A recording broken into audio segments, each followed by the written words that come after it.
talk about the VOD and the silver screen.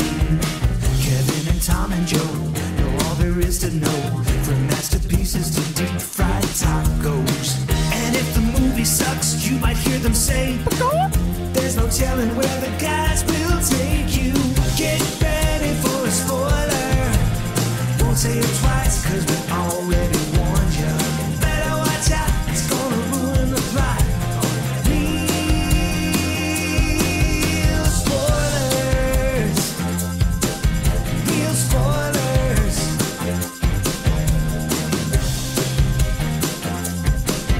Real spoilers. Broadcasting from the lush but not lavish studios located in the basement of the O'Keefe Institute for Advanced Film Snarkitude, this is Real Spoilers, episode 722, Glass, Knives, Onions Out. Oh, so, yeah. That's... something like that. A knife cutting a glass onion? Yeah. Get them onions out, ladies. That's right. Which is a perfect segue to our sponsor, Kim & Kodo Knives. Wait, we have a sponsor? No, that was April Fool's. This is actually an early April Fool's joke. Very early or very late. A sponsor. I know. I was like, when did that happen? Sponsor this. Looks like we've made it. Maybe after 10 years we can go around. Yeah, right. Show them it only took us 700 plus episodes. Our award. Look at this. There's our 10-year of podcasting award. We're up to almost 1 download per episode. We finally got that Blue Chew ad. Yes. So I guess let's go on the, for some of us, virtual table, and everyone can introduce themselves. This is Joe. This is Kevin. And this is Tom. So we recorded later than usual this week because Christmas was on a Sunday, which is our recording day of choice. So I think we all would have gotten in trouble. We're like, nope, can't make it. Gotta go record a podcast. Oh, yeah. Katie told me, I said, so of course we're not recording Sunday. And she looked at me and she goes, you know that if you were, I would go over there and tell all those guys you're not. I'm like, no, of course not. We're not recording on Christmas. Well, you could have carpooled. It would have saved you gas money. Right? That's true. Yeah. So before we get to the film du jour, shameless plugs, don't forget we're available on Apple Podcasts, Spotify, Google Podcasts, wherever you find a podcast, you can find us while Spreaker. While you're there. Be sure and follow us. You never miss an episode. Maybe leave us a review. That's always helpful. You can also find us on Facebook, facebook.com/Real Spoilers. While you're there, like the page, join the group. It's called the League of Show Sharers because we're hoping you will share an episode and maybe get us up to 2 downloads per episode. That would be amazing. Well, I do usually download it to check the quality. I don't think it counts you twice, though. No. Oh, no, I was the one, though. Oh, okay. So I was like, the systems are smarter than that.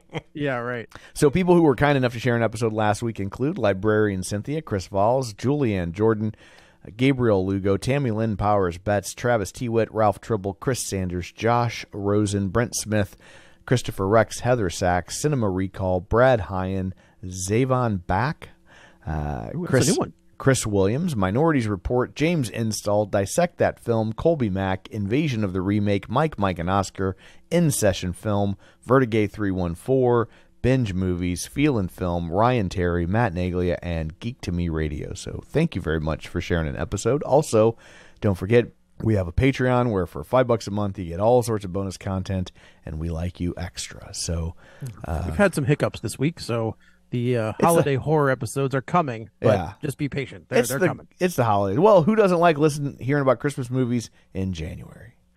That's right. Yeah, we're just going to do 4 weeks of New Year's Evil. That's all we got. I just realized the audience won't be able to see this because I'll be editing the video. But Joe's... Can you see her in the background? No. But Joe's camera is still on in the studio, and I feel like I'm Clint Eastwood talking to an empty chair. I just looked over and see this empty chair that we're talking to in a spot. That's hilarious. I thought you said you could see. So for those watching at home, kids are off school. So you might see a random head pop up because my 6-year-old is laying behind me while I'm recording this. So, that's my child. You won't have to insert very many chicken noises this week. No, you will. Oh, okay. Yeah. Oh, yeah. You think Joe cares about that?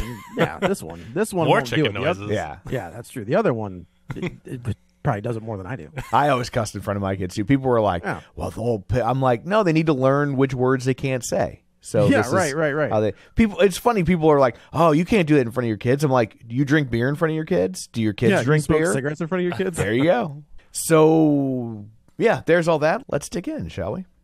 It's Rian Johnson has had. I feel like he's had kind of one of the more interesting careers over the last 10 years? Is Last Jedi 10 years old?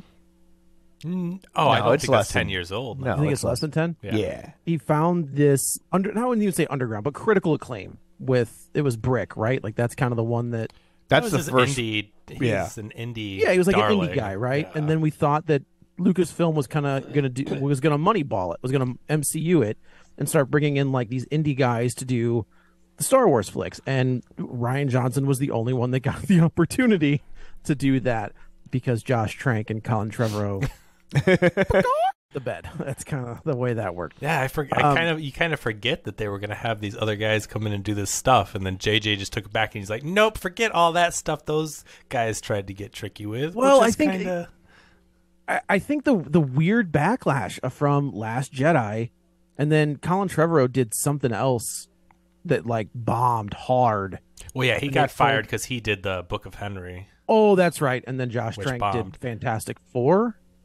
That was his last one, and they were like, But "Never I mind." don't think Trank was going to do a spin-off, though. He wasn't going to do a trilogy. Oh, that's it was right. always You're right. He was JJ. going to do the Boba Fett one, right? Yeah, it was JJ, and then it was Johnson, and then Trevorrow. Were going to Okay. be the three. But yeah, And that's there a was- separate. But Lucasfilm got scared, and they didn't. Yeah. That was at a time when you didn't know not to listen to the trolls, and they were letting the fans control. Not the fans, the very loud, critical. I mean, we know exactly the type of fan, quote unquote, we're talking about here, and they let them try to control the narrative. And when they got all that backlash, they started firing people and changing things, which ultimately I think was the wrong move, because then the Rise of Skywalker undid everything that Johnson set up, and then turned it into a huge mess because you just set up all this stuff and they completely ignored it, brought back Palpatine. They didn't know what to do, and so it was a mess, and it's too bad because also I don't know that Rian Johnson's own trilogy that he was going to do is ever going to happen. And I thought that was an exciting prospect that he was going to have. Wait, he was going to get another trilogy? Yeah, but not a Skywalker saga. You know, he was going to move away and just do some kind of older thing about Jedi, like the younger, maybe how the Jedi were. Well, does he set that? Is Last Jedi the one where like it ends with like there's like kids with the the little kids sweeping up or Yeah, something? I mean that's It's going to be like Newsies, but Star Wars.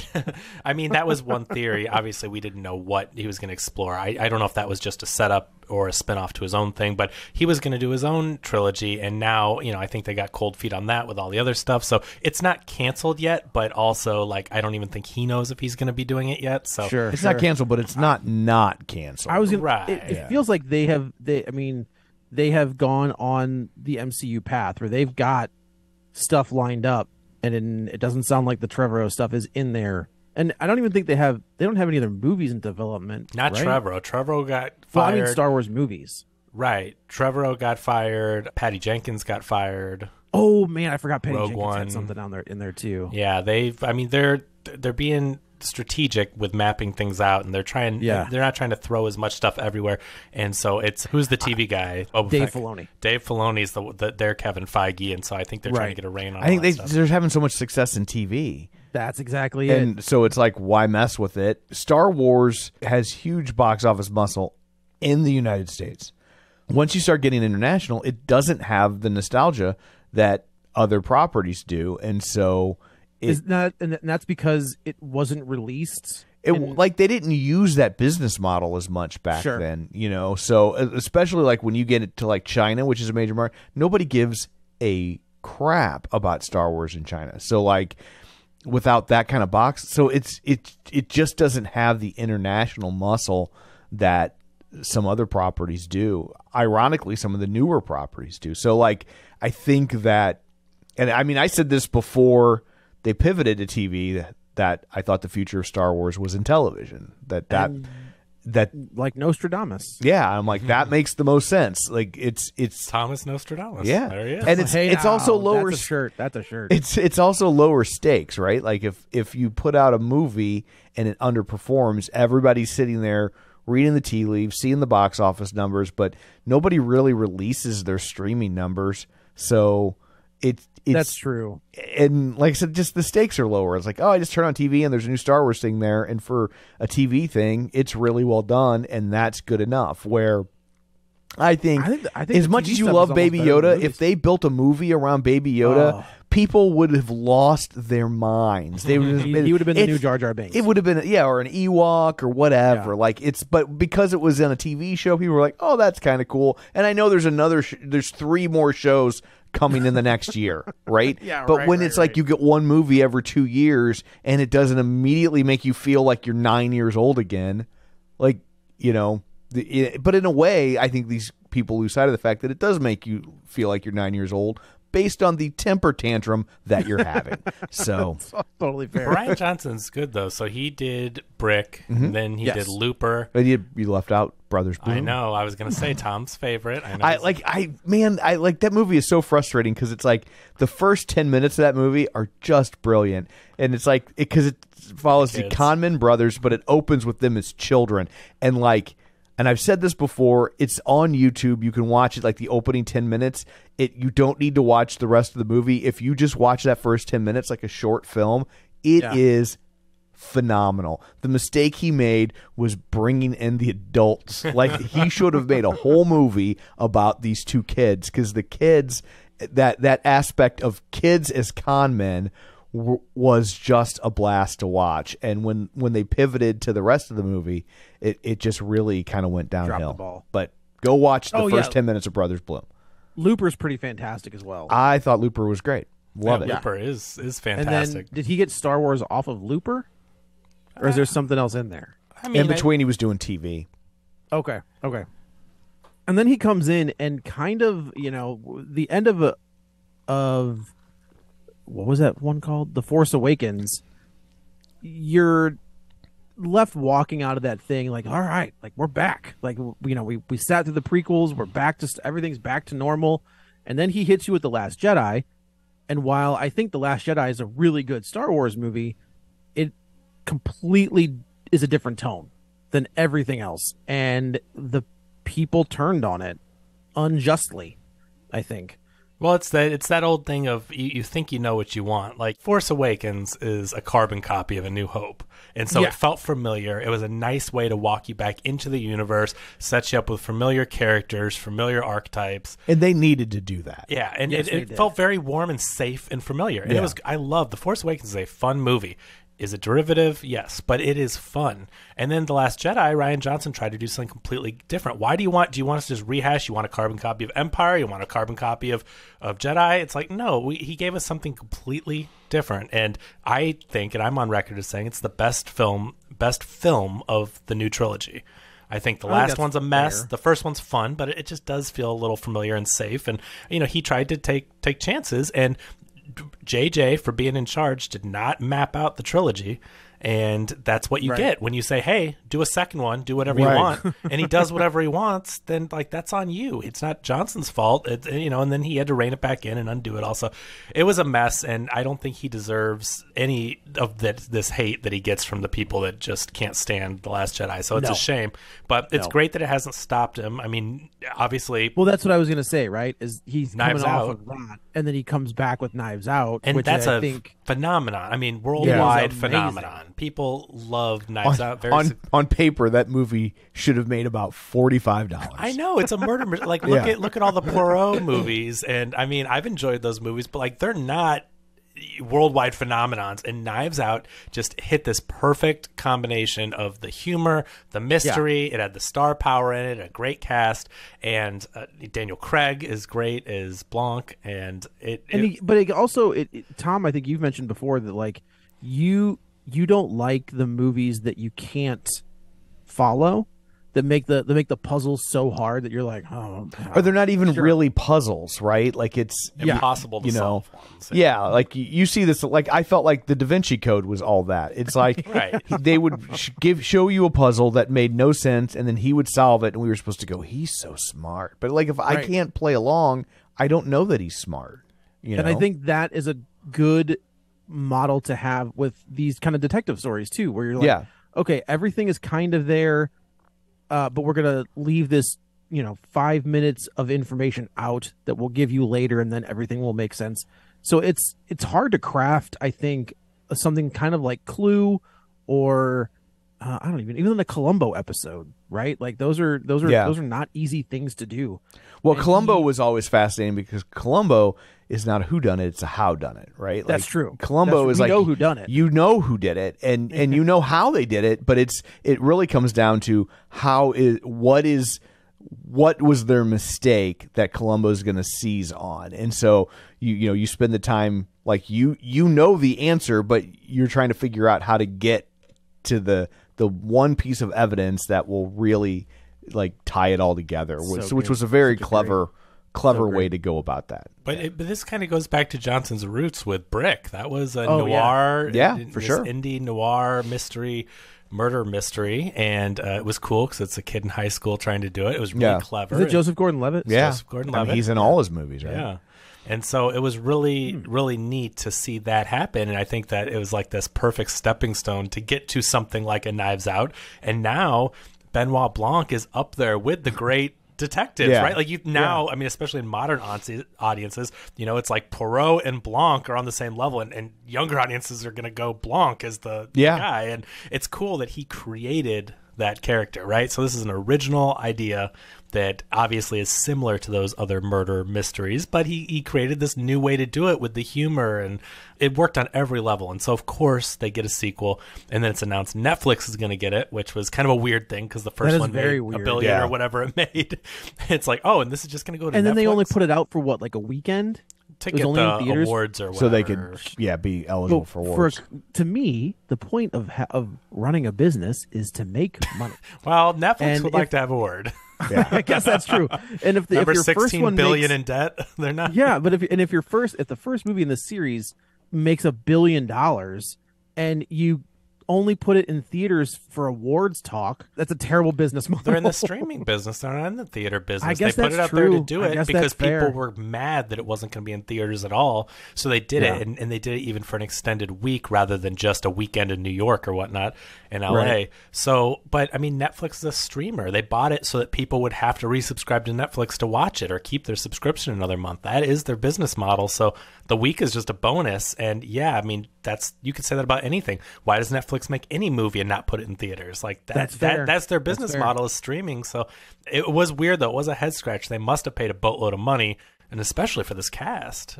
I just don't get the business model anymore because it just seems like they're leaving so much money on the table by not putting this thing in theaters for real. Time. And it's like, and you would still have the streaming rights to it because it's yours. So why not throw it out there and make a few $100 million and then be like, and 4 months later or 4 weeks later, it's on Netflix exclusively. Like I don't get it. But they make like $1 billion of income per month from Netflix subscriptions, and so 4 weeks in theaters, splitting revenue with all the theaters and whatever, all those different splits and cuts that you have, and then it's like, well, if they make a whole bunch of subscribers and it equals 250 million going to them, I mean, they must know why they do it, but it's not as easy. It's just got to be so hard to suss out what really gets people to subscribe to Netflix. And who isn't already subscribed?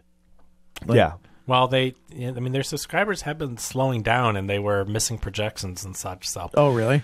But anyway, so they pay a boatload of money, and we get this sequel, which I mean, I thought this was great. This is pretty great. This is one of my favorite movies of the year. I think it's fun. I think it's one of the best comedies. I think that it just works on all levels with the mystery, the humor. It's a really fun movie. The fact that he has figured this out twice. Right, and this one doesn't feel like Knives Out. It doesn't feel like a retread. I think that some of the people who are lukewarm on this movie, it's kind of back to Star Wars, right? But it doesn't feel like what I wanted it to feel like, so it must not be good. And it's like, but he's not doing the same thing over and over again. I will say, I was lukewarm on this movie for like the first hour. I was just like, it's good, but like, and then like it pulls the rug out from under you, and I realized everything that I thought was a flaw in the film was actually a positive attribute, and that's so, what people are seeing. It won you over. Yeah, and people that are mad at it are like, "Oh, well, we get this. It's not what you think you're looking at." It's like, but that's the mystery. It's what it's called a twist. Neither was Sixth Sense. Like, and he's also but Rian Johnson, I think, is a very smart smart writer, right? His movies Yes, I would agree with that. they're not just straightforward films. He's done a lot of really clever stuff in his career. And with this movie, you have to, if you go back and you watch it again and you look at all the clues he planted, this movie is the thing that Yo-Yo Ma said is the type of puzzle that they all received, where it turns on itself and becomes something different. That's what this movie is. Like, he sets up all these clues that, of course, in the first watch, I mean, you don't know what the hell they're talking about unless you're some kind of puzzle expert, right? Yeah. I mean, like, but then if you watch it again, Well, it kind of starts by so they all get these puzzles, right? And it kind of starts by doing the thing I don't like, which it gives them these puzzles, and there's no way for the viewer to play along. Like, you can't really solve these. Like the first one, you're like, oh, maybe, and then they start pounding through like five of them, and you're just like, well, these are just nonsensical. Like, there is no way for the viewer to really engage with the puzzles being presented for them to open these boxes. No. the only way I took it they were able to is because he does this kind of stuff every year, and they're used to trying to solve these different things. And then you obviously have some very smart people. I mean, some of them are right. I think the Dave Bautista one is my favorite. Where with the mom. His mom's like yelling at it what the puzzles are. He's like, Mom, she's great too. I can't think of that actor's name. Jackie Hoffman? Is that who that was? Is that it? Who plays his mom? Yeah, Batista's mom. She's like the neighbor friend in Garden State when they're at the funeral. Oh my God, you're right. And, she is. Yeah, Jackie Hoffman. Yeah, she's so funny. She shows up in a bunch of random stuff. Yeah, you see her stuff all the time. Like, her name always sticks in my head is because she was, and I'm pretty sure it's her, was in the Broadway production of Charlie and the Chocolate Factory, and my wife's cousin was in that. Okay. And so we went to New York to watch it. And then when she walked on stage, I'm like, why? I'm like, oh, I've seen her in a million things. Yeah, she's and Only Murders in the Building. And you see her pop up all the time. She's great. She's the one that, do you remember when she makes the shirt out of the drapes out of in Garden State? Yeah, Zach Braff's mom has the like jungle drapes in the bathroom. She's like, I made you a shirt out of the drapes, and then he's wearing them. He's sitting up against the wallpaper and blends it. It's just a really memorable moment, and I'm a big fan of that movie. And so that's what I always think of her in. But she's great, and she was very funny in that scene. And like, let's talk about all the characters. So you have the Dave Bautista, who's this Twitch streamer that's supposedly the first to get to 1 million streams, and he's a macho, alpha male type, and he's talking about how, men are so great and whatever. And then he lives in his mom's basement, and he tries to tell his mom to like shut up, and she smacks him, and he's like, "What did you say?" He's like, "Nothing." which I think speaks to which is obviously a lot of this is the social commentary. I think that's a big old commentary on all these different people are different people from society that Johnson has something to say. But when we find out that Andrew Tate lives in his mom's basement, we'll be like, right, that tracks. But so you've got like the alpha male that's so macho and whatever, but he lives in his mom's basement and he's getting pushed around by her. He's not even out on his own. And then what's her name? Kate Hudson, who, which is funny. She's got the Fabletics line in real life, and her character in this film has the Sweeties, which are like sweatpants, but you've got like the fashion model who's kind of fallen from grace and also says some very questionable things. That there's a line from Peg, who is like her assistant in this movie. Who is from, do you know where she's from? I do. She's from the MCU, the Netflix MCU stuff. Well, she's also the girl, the love interest in that Love and... What's the one with Dylan O'Brien that we all loved? Oh, Love and Monsters? Love and Monsters. She's the one on the other end of the phone that he's trying to get to. Oh. Same actor. Yeah, okay. She was also in the Netflix Marvel stuff. Yeah. She's one of them. Either way, she's like... I always like to give love to Love and Monsters because that movie went under the radar. That movie was pretty great. Such a delightful little film at the beginning of the pandemic that we all had a blast with. As we're going through this movie, we find out that each person that comes to the island has some sort of bad thing that's going to happen to them that the Edward Norton character is kind of the center of. And it turns out that the shop Elon where Norton? they were what's that? Elon Norton? I mean, Edward Elon Norton. Yeah, right. How prescient was that? I know. That was pretty spot on. Writing this a couple years ago, and then he knew. Rian Johnson knew. What a bizarre... I mean, this movie came out like right around all the Twitter stuff, and it is so weird to have the eccentric billionaire that doesn't really know what he's talking about. Sometimes it happens. China Syndrome came out like the week before 3 Mile Island.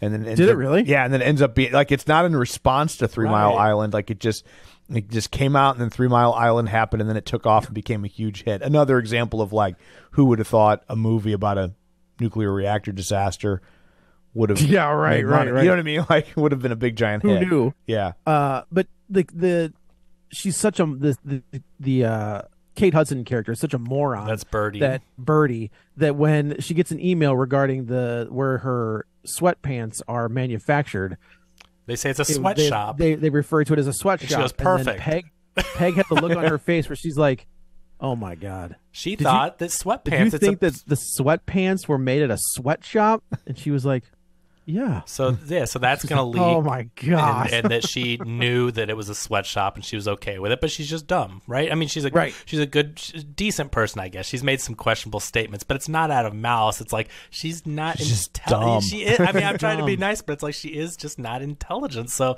she says some of these things. Duke is the Dave Bautista streamer character. Leslie Odom Jr., who you know from Hamilton, Joe, you would know from the original. I did. Yep, Hamilton.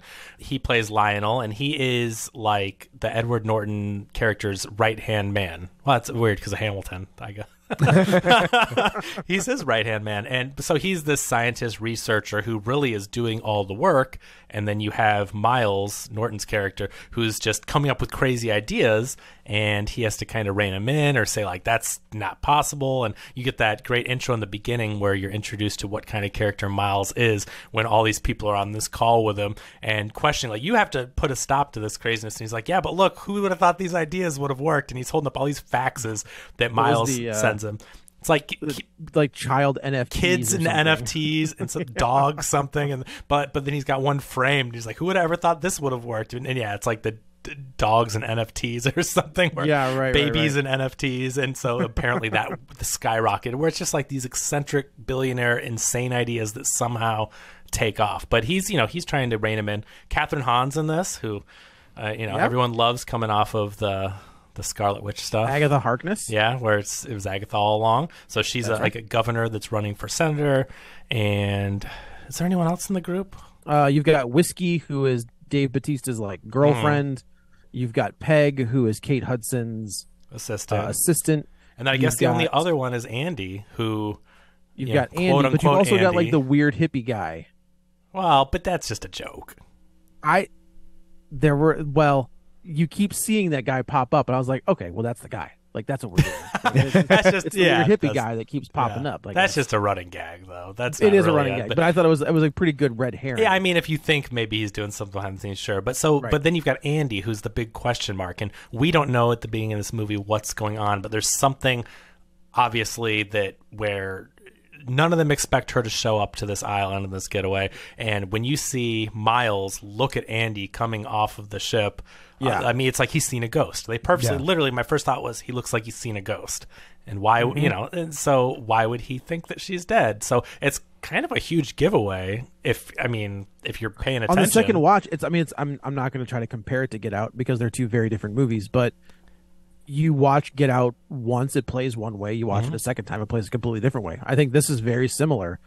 Now, when you know the twist, and then you watch it again and you see Edward Norton's reaction to Andy being there, it makes sense. I think that's one of the biggest giveaways. And again, I know that you could read it as like, oh, I didn't expect you to show up, but the way he did it, and Edward Norton's a very good actor, and the first time I watched it and he looked at her like that, I'm like, you've seen a ghost. That look he gave. There's a subtle difference between an actor going like, oh, you showed up, and he was speechless. He was just like, could not believe it.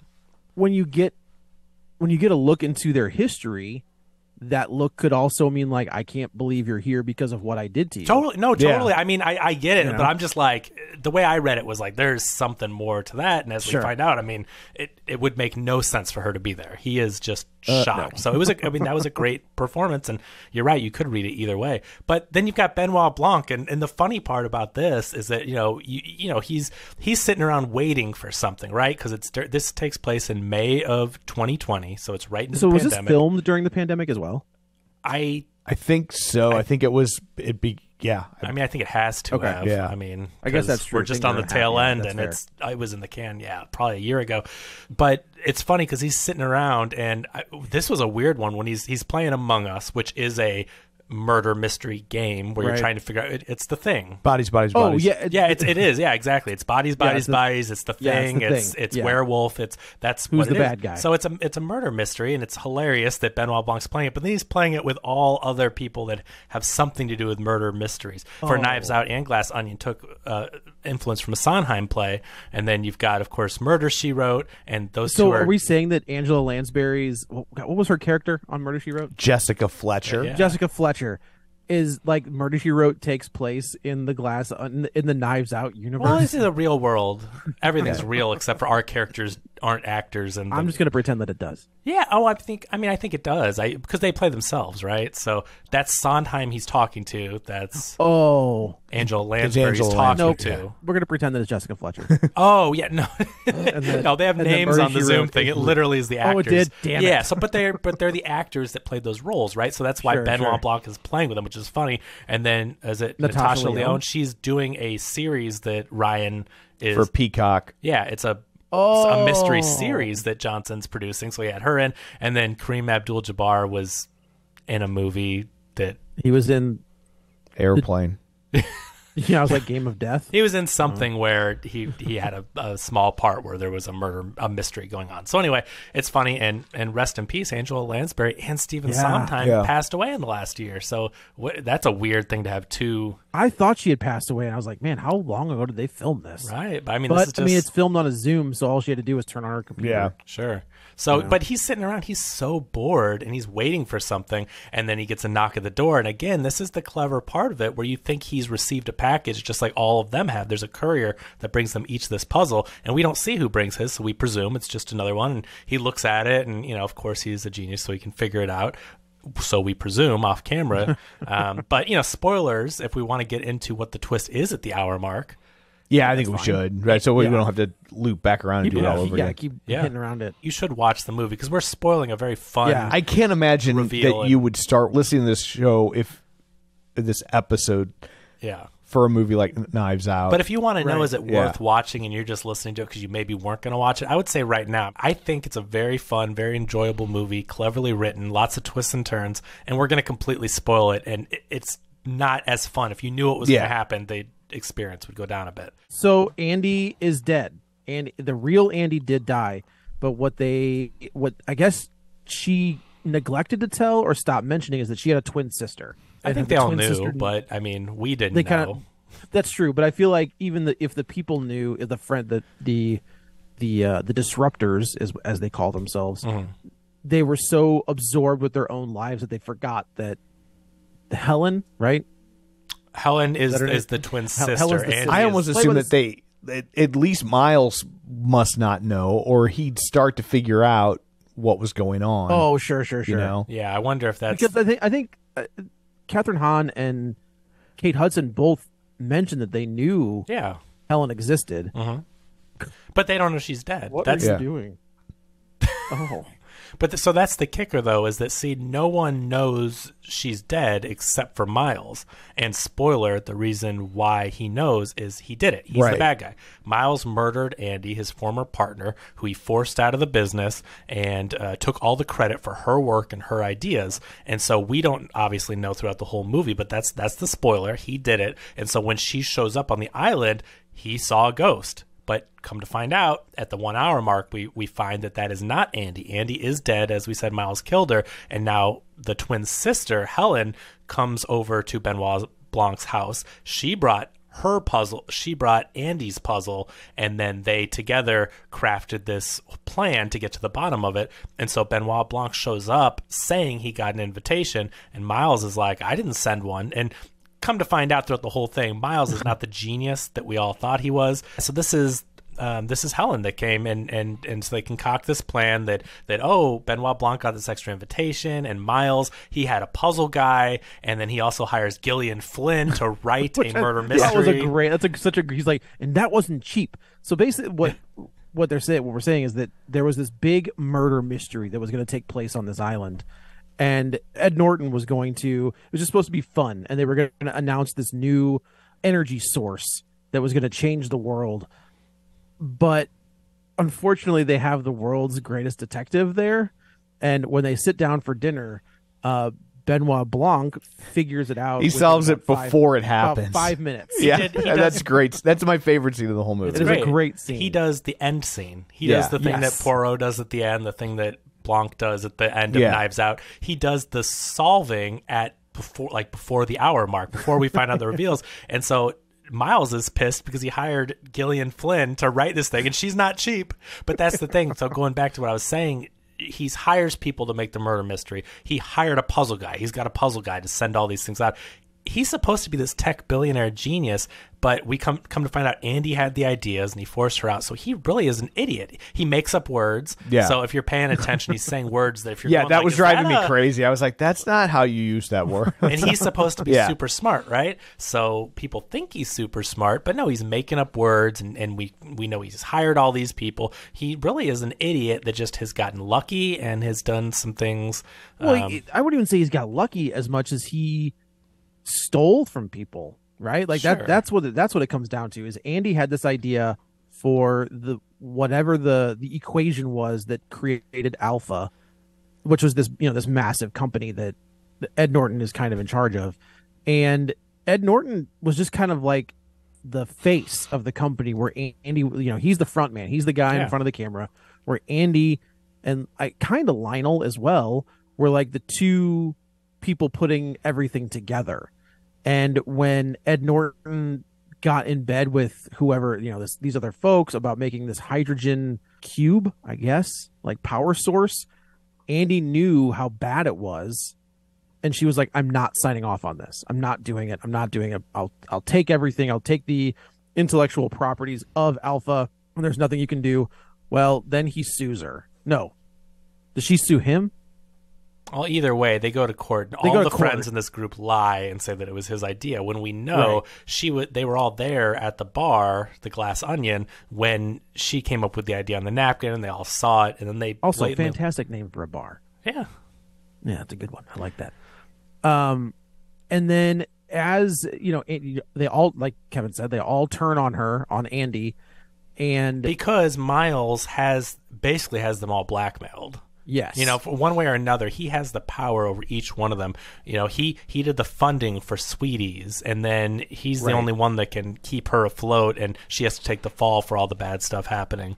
And doesn't he fund Catherine Hahn's? Yeah, but he's paying for all her political stuff, and Lionel works for him. Obviously, he's his boss, and he has the power over all these people, and so they feel obligated. And then Duke, he got in trouble because he was selling rhino boner pills to teens on Twitch or something. He's helped him navigate all that. And so he's got his thumb on all these different people, and so they had to lie. They didn't just do it for fun. It's like they know where the money comes from, and so they lied, which is horrible, and forced Andy out because of it and all that. And so that is why when she shows up on that island, not just Miles, who knows that Andy can't be there, or how would this be possible, but all the other friends are like, ugh, we just testified against her in court. Like, it's a very awkward thing for all of them, because they lied, and she knows. They all obviously know that they lied, not they just misremembered. So it's definitely an awkward weekend, but it's great because we find out that Helen and Janelle Monáe plays both of these characters. I don't know if we mentioned that. That's right.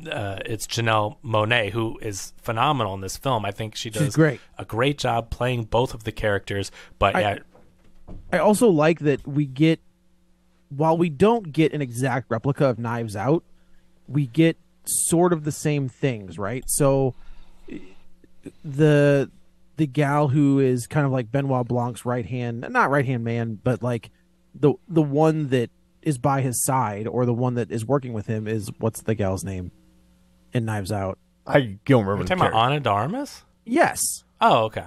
Right. So she's working with Benoit. We find out what we find out about her, but she's the outsider of the family. So correct. I feel like he kind of does that again here with Helen, where you kind of get this outsider working with Blanc to set everything in motion. Sure. And Norton is kind of like the Chris Evans, where he's not a bad guy, but he is a bad guy.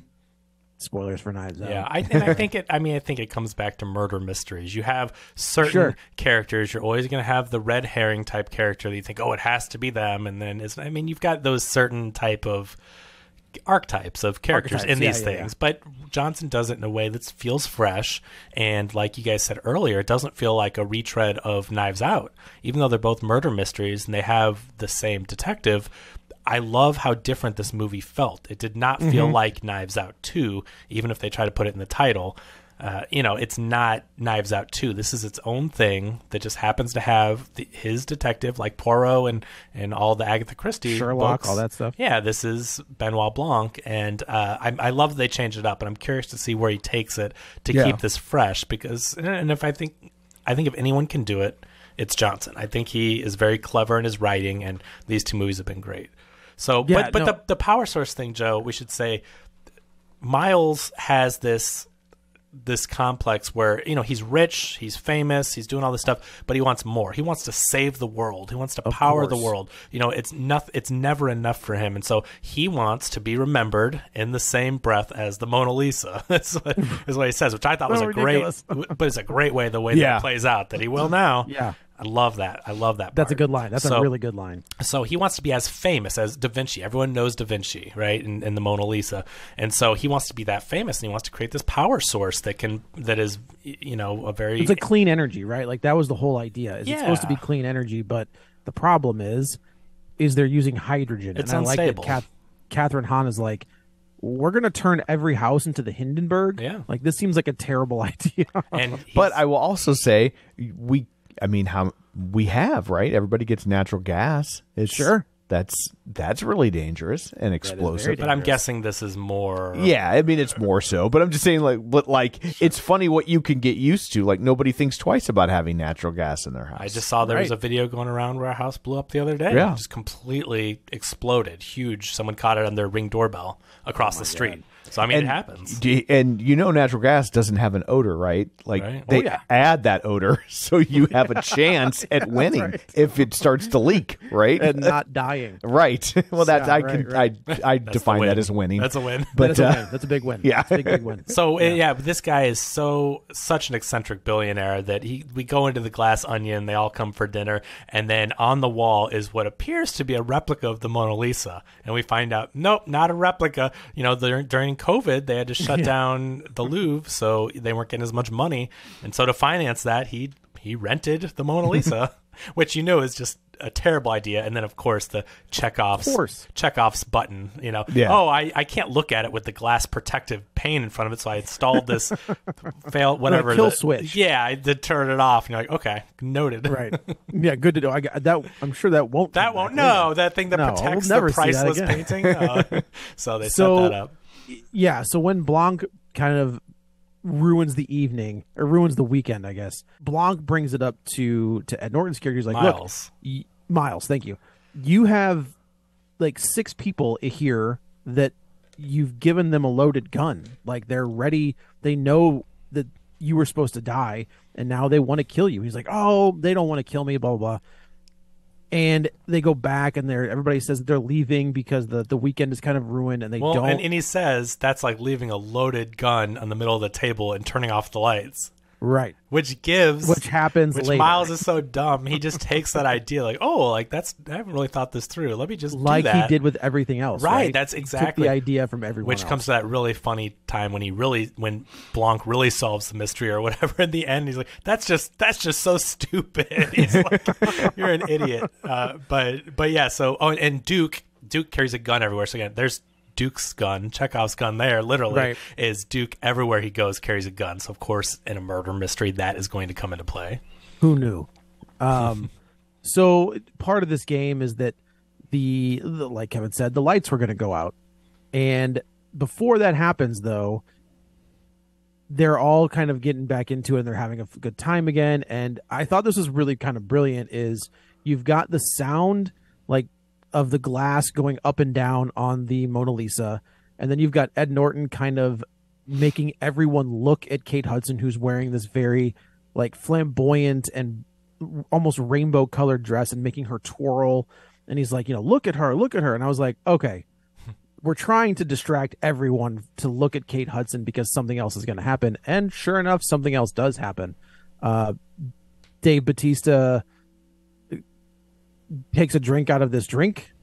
He drinks the entire thing, and he immediately grabs for his throat and keels over. And the fun part of this is that, like Tom said, when he's talking about can you play along, I mean, yeah, there's a lot of details, and you might not pick up the first time, but when you watch it the second time, the clues are all there. You literally could. Like, you could have solved it if you were Blanc. You know, I don't think like these mysteries are so tightly or densely scripted and there's a lot and convoluted that I don't think anyone can really solve them. But to be fair, but when you go back and pick it apart, everything is there in front of you. So like it's which I love about them. I think that's what makes them fun. That it's like all the things are there. I think the people that say like, "Oh, I solved it," like you might have guessed who the murderer was, but statistically speaking, you have like a 1 in 7 chance of doing that. But to actually lay out who the murderer was and how and why they did it,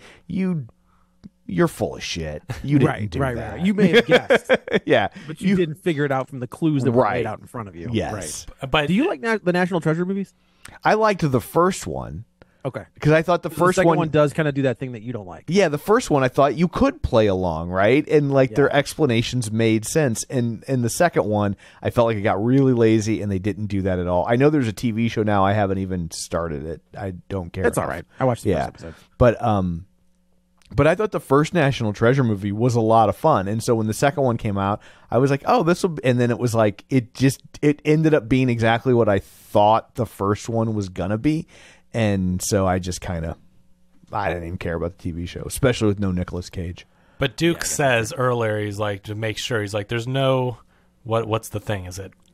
Pineapple. Peach? Pineapple? Okay. Pineapple. Because he's going to make him a drink. Duke don't do pineapple. Yeah, and so, I mean, he clearly says he doesn't do that. And then if you go back and watch it, when Edward Norton makes his drink, he puts pineapple in his drink, and Miles hands Duke. I mean, it is a blink if you miss it, but if you're watching the second time around, and then I think maybe Blanc goes back and shows you. They show it to you. But the first time, it does happen where Miles, when Duke goes to reach for his glass, Miles hands him Miles' glass. Right, he kind of like sneaks it in there while they're all looking at Kate Hudson. Because he's not looking. He's looking at Kate Hudson. So he hands him the glass that says Miles because he made the drink with pineapple, and obviously he chokes and all that stuff. So it's really cool to see that the clues are all there and you could solve it if you were really paying attention and taking notes. Right. And, it would be hard to, but it's great. And it's like what Joe said with The Sixth Sense. You go back and watch The Sixth Sense, it's like, no one's talking to him. No one's, no one's acknowledging him. Yeah, and you never would notice the first time because it's done in such a smart way where it's so close that you never bat an eye. You just never go like, oh, that's weird. I mean, it seems natural at the moment. And the same thing here where you're like, damn, he did. It's all there. Yep, well, and they would start scenes like kind of in the middle, right? Yeah. So like it would feel like in Sixth Sense, like he had been talking. Your mind filled in the blanks because the scene would pick up, and you would just assume that he had just finished speaking to the mother or whatever. They don't show them like going into the restaurant, being seated, and like how the person just looks at her or something. Right, like they're at the restaurant. Yeah, so it was very clever. Again, but that's M. Night Shyamalan, who I'm glad is making a resurgence because he's done some great stuff. He's very clever with his writing like that, and Rian Johnson is very clever in the way that they misdirect you without it being too obvious or too much of a cheat to where again where you go back and like, oh come on, like the impossible. There's no way you saw that. Yeah, right. So the power goes out. It was all planned. Like the island was going to go dark, and when the lights come back up, Andy / Helen everyone's is gone. running around the house basically. Whiskey is gone, and the gun is gone. Well, and as Blanc runs around the house, there's a knife missing. Who Birdie has taken that we find out, and so and Birdie was the killer in the game, in Miles's game that he had made, that Benoit finds because he has this priceless jewel that is a family heirloom that she wants and all this, and so then she takes a knife and you start to think, well, did she really want to kill him to get it back or whatever, and you question all these different things that you see with the weapons missing and all that, and you see you do see quote unquote Andy, who we don't know yet, but it's Helen running away, and you're like, well, if she's innocent, why is she running away? So you think, did Andy get revenge? And she's been weird the whole weekend with her interactions with all of them. So you just really don't know what's going on. But we eventually see as Blanc and he says Helen, like if you're listening carefully, he did say it. He says Helen. Yeah. Right. In that scene, I didn't even pick up on it. She runs into him and he goes like Helen. And if you're thinking, like, if you know her name's Andy, then it's like, well, wait a minute, who is Helen? And so that's right before the reveal that we've already talked about. But she gets shot by a mysterious gloved hand in a like two-way window. He shoots her. And before the flashback to her really being Helen and all that, we think she's dead, but come to find out it's Jeremy Renner's hot sauce.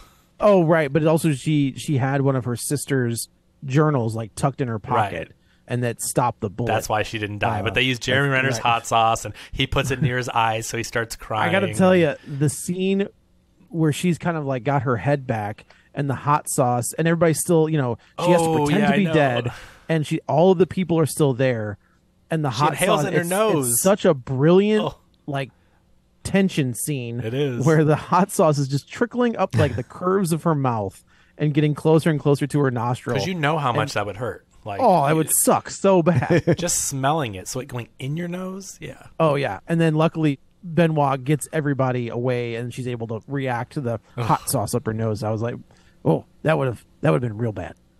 So now Benoit has kind of a leg up because people think that she's dead. So she can kind of move around.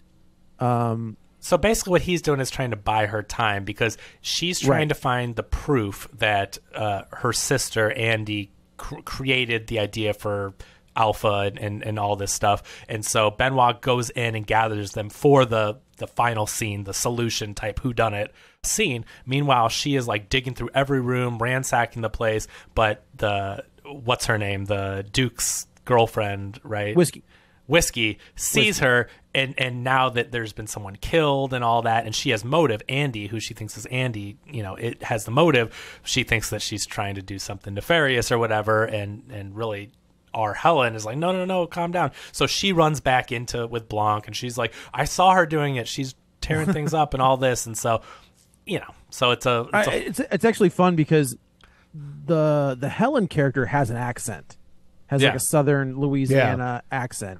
And she has to put on, they refer to it as the rich bitch, like from when they were kids, for her sister.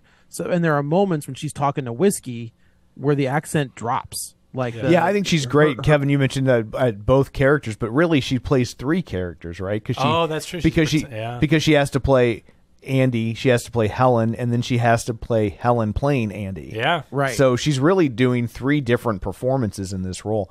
For the film critics, she's who I voted for best supporting actress. I voted for her too for best supporting because that's awesome. Because I was like, she had to do three distinct things, and she does them. Yeah, I think this is the kind of role that gets overlooked, but Janelle Monáe is fantastic in it. Her performance is really, really great and sells what this movie is doing because if her performance doesn't work, the movie doesn't work. Right, because it either tips off the mystery or it just comes across as stupid.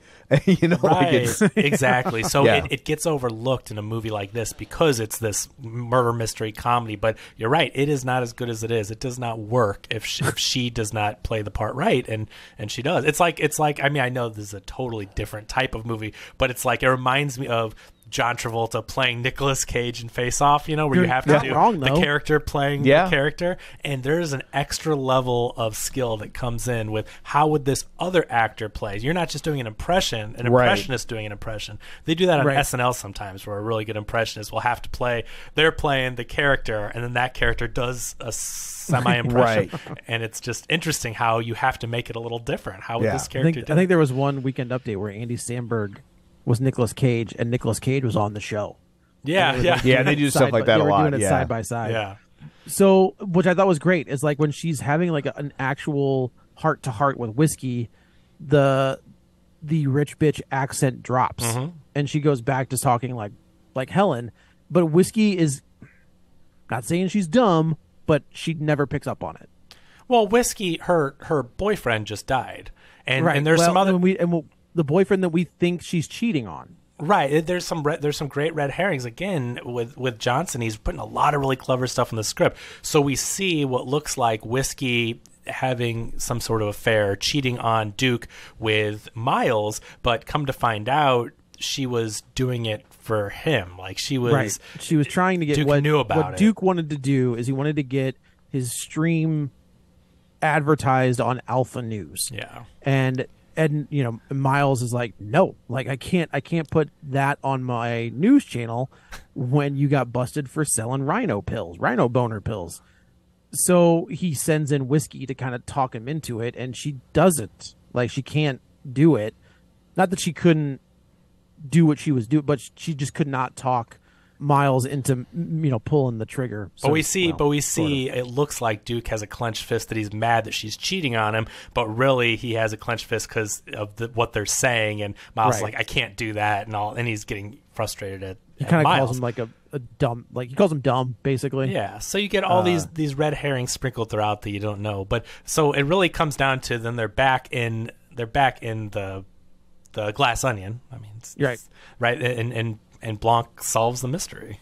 He does. So we find out. So the catalyst of all of this is that Andy found the original blueprint on a napkin that was authenticated because on the napkin there's an imprint of the name of the bar, and the napkin that Ed Norton has, there is no imprint. There's no indentation of the name of the bar. But Andy couldn't find it for the trial, which was the kicker, because if she could have presented it as evidence. Well, it was hidden away in a book, and there's all sorts of Easter eggs. You can go on YouTube. There's tons of videos about it. But, the books he puts, everything has a meaning that Johnson plants throughout it. But it's hidden in a book that means something. And there's a scene where Serena Williams is reading a book that in the first movie they said no one ever read that book. And there's a lot of really fun, there's a lot of really fun, clever Easter eggs sprinkled throughout the movie. But I like that line too, where she's like, "You guys want to work out?" And they're like, "No." It's like, she's just money. He's so rich they just hire Serena Williams to. It's not just like a video playback. It looks like she's on like a mirror fitness device. You can call it tonal. It's fine. But it's a live. It doesn't have the arms, so it's just the screen, which makes it a mirror. Yeah, but it's tonal's far superior though. If anyone's curious, it's a live stream of Serena Williams sitting there waiting for him to want to work out. He just pays her to sit there, which is a very funny, ridiculous rich person thing to do. So Helen ends up like going to Miles's office, and she's looking at Miles's version of the blueprint, and she just happens to look to the side, and there's a little red square, which is inside this red envelope. This red envelope is the original blueprint. And this is the thing. And this is the thing that where we get in the flashback, we see that Andy found, or Helen shows us the email in the flashback to Blanc that the email's like, I found it. I'm going to take this whole thing down. I'm going to give you a chance to make it right, or I'm burning the whole thing down, which is the catalyst for her murder. And when we see in the flashback, all the people show up at her house because they didn't want to email back or leave a paper trail. So they all start showing up to her house, or a few of them start showing up. And we see in that flashback, they all end up showing up at one point. I can't remember if it's all, but it's at least a good chunk of them. It's a good chunk of them. And what we see is Duke showing up on his motorcycle, the car that they've shown us several times that Miles has on this island, even though he can't drive anywhere. He's rich and wants his car with him. That car that's like what one of a rich thing to do. Right. It's hilarious. Why is it on the roof? He's like, can't drive it on the beach. Can't drive it on the island. Hilarious. But there's a one of a kind. So that's speeding away from the crime scene, and Duke is going too. So Duke is the only one that can put Miles at the crime scene. Right. Because Andy's been I think Duke and Whiskey, because Whiskey says everybody's under the impression that Miles was in Greece this entire time. Mm-hmm. But Whiskey's like, no, you were at my birthday party 2 weeks ago, or what? It gives an exact date of when the party was. And then Duke backs that up by saying, you almost hit me with your car. Yeah. I didn't catch the Greece thing, but I mean, Duke was there. Like, he's the only one that can actually pinpoint him at that actual crime scene. Right. And so he knows that, well, if she was murdered, because the whole thing too hinges on, now this part is a little bit of a stretch, but apparently, and Andy's body was found, but the coroner didn't release the information because somehow I thought they said that Benoit blocked it. He said, I can delay the release of the information for a week. Yeah, that's what I'm saying. So somehow it was kept under wraps because he has that much power. Like, because if it got out, the whole thing falls apart. Right. Their plan doesn't work. They all have to think that she's still Helen alive. is Andy. Yeah, exactly. So that is the reason why the time in between, no one knows that Andy's dead, because the coroner was a friend of Blanc's. So that's the we find out that's the catalyst for Dave Bautista, or for your Dave Bautista getting murdered. Is he has this phone, and he has just like the stupidest Google alerts set up. I do like the line where he's like, "You just have it set up for movies." He's like, "I like movies." Yeah. But the Dave Bautista character gets Duke gets a Google alert that Andy has been found dead. And there's a scene earlier when we think that it is Duke telling Miles, like, "Look, this is what my stream has just done. This changes things." And Miles is like, "Of course it does. Of course it does." That's a great head fake where you think, yeah, it's because of his stream's doing well, and it's like, we no, find out that he's showing her that because she's dead. Duke knows that Miles killed Andy. Again, very clever the way. That's where the drink switch happens, Yeah. and Miles takes him out. And then he realized, Miles is trying to clean up after himself. So we find out that Miles is the one that shot Helen, because he knows that Helen can't be there, right? He knows that Helen isn't Andy, I guess. So he's trying to clear the board of all of the distractions. Well, Benoit puts it all together. Helen has the original napkin, and Ed Norton has had like this little like butane lighter, and he lights it on fire and burns it. So the original one is now gone. And just when you think that Ed Norton has everything locked up, Benoit kind of says, he's like, "I can't help you. I've gotten you as far as you can go. And the only thing left for you to do is it like, you need to find the reason your sister left," or something like that, like to the, and Yeah, we find out that he has slipped. It's been a couple weeks since I watched this. So I think it's don't something know like the you exact- need the reason. So basically, like, you need the reason your sister left is how you're going to solve this. Yeah. And he kind of slips her the little piece of hydrogen thing.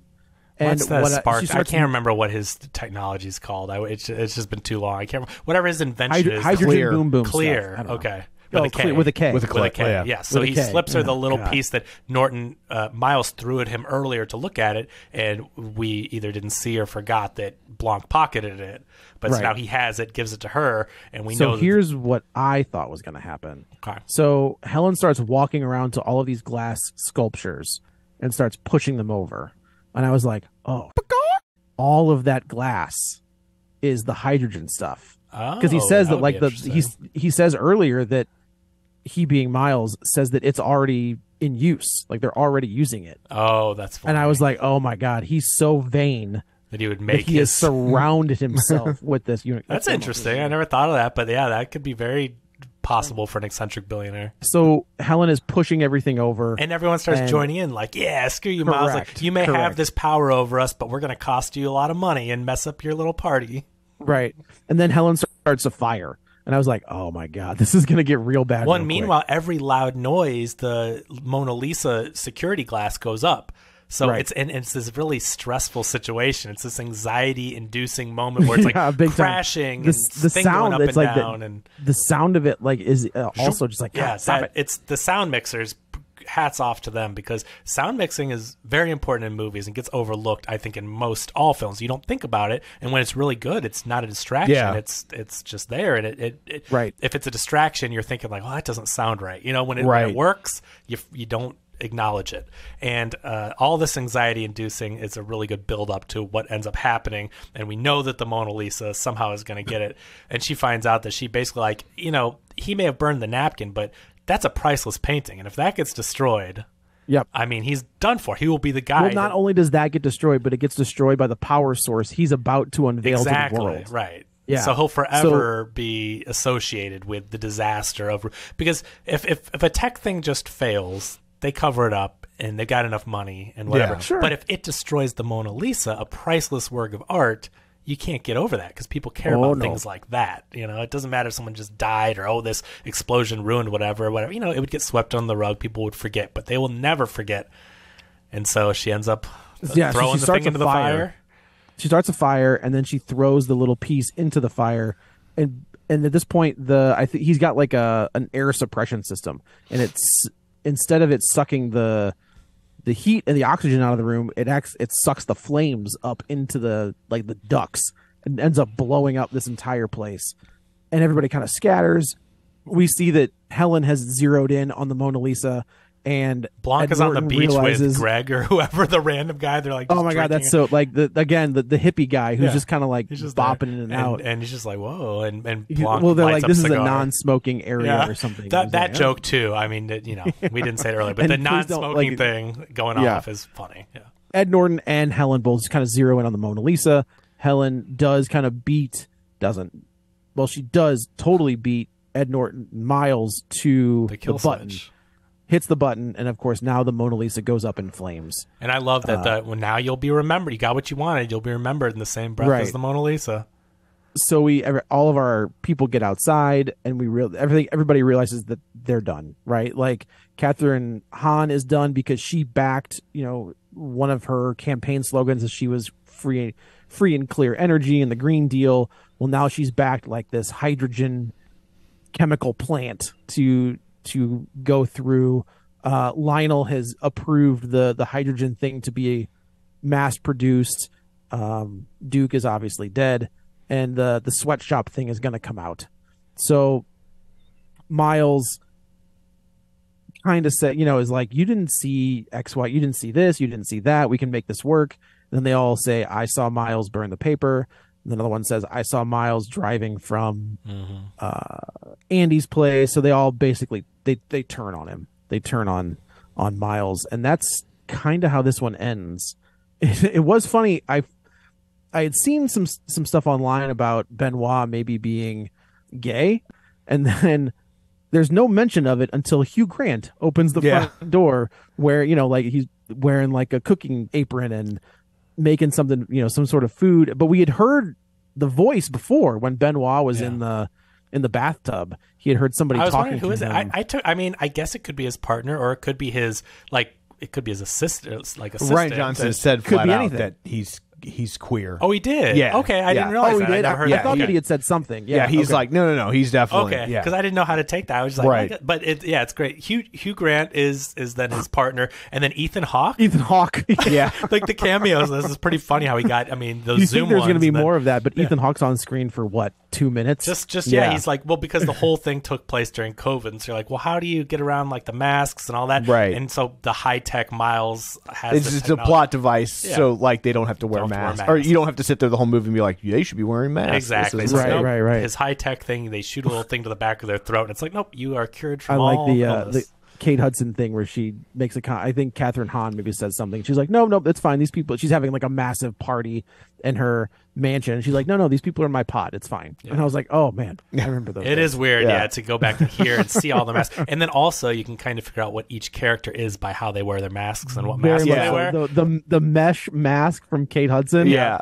Got a pretty good laugh in my house. Catherine Hahn has a mask under her nose. And, and Duke and Whiskey wear no masks. And so no masks. This movie has a lot to say, and obviously about Duke class. would be a neck gator. That's what he would. For sure. That's what he would. If he had to, yeah. So, but I think this is fantastic. But with the celebrity cameos, we left out Joseph Gordon-Levitt. Oh, right. Where was he? As the chime. He's the dong. Oh, that's that fantastic. That's pretty great. That's pretty great. So, it's a shame that this didn't go to theaters, but I'm glad that there was another one. Where were you on Thanksgiving weekend? I guess that's true. Sorry. It was there for 36 hours. Yeah, sorry. I missed the 3 days it was out in theaters. It was there for 1 week. 1 full week. Okay. But no, this was a lot of fun. I don't think it was quite as good as the first one, but I thought it was real close. I didn't think the cast was as electric as the first cast. I think it was some of the problem is like it's not very believable that all these people would be friends. That's fair. But that's fair. Where in the first one they were family, so like it's right. But still, it's overall I thought this movie was a lot of fun. Yeah. It was I thought, how do you recapture the fun of the first one? And this one I think did as good of a job. Like it's close. If not as good, it's close, where it's a hard, tough act to follow. So I'm on board for 3. I hope that comes sooner than later. Same. But I also get that Rian Johnson might not want to just keep making Knives Out movies for the rest of his life too. Sure. So I get that as well. So. Especially if he's not making $1 billion on them. Yeah, that could change. Maybe he did. Maybe depending on what. I'm sure he still got the money he wanted to get, or he wouldn't have done it. Yeah, right? So like he's doing okay. Yeah, So- he's doing just fine. Well, I guess that's it for this one. Let's go around the table and everyone can say where to find them. This is Joe. You can follow me on the Twitter at Joey Butts, BUTTS21. This is Kevin. Follow me on Twitter at Kevin R. Brackett. And this is Tommy. Follow me on Twitter at Roger Kubert or on Facebook at facebook.com/Tom O'Keefe. You can find the show online, facebook.com/Real Spoilers. While you're there, like the page, join the group, and of course, don't forget our Patreon. So that's it for this one. Thanks for tuning in. And until next time, everyone murdered Ratchet. Get ready for a spoiler. Won't say it twice, cause we already warned you. Better watch out.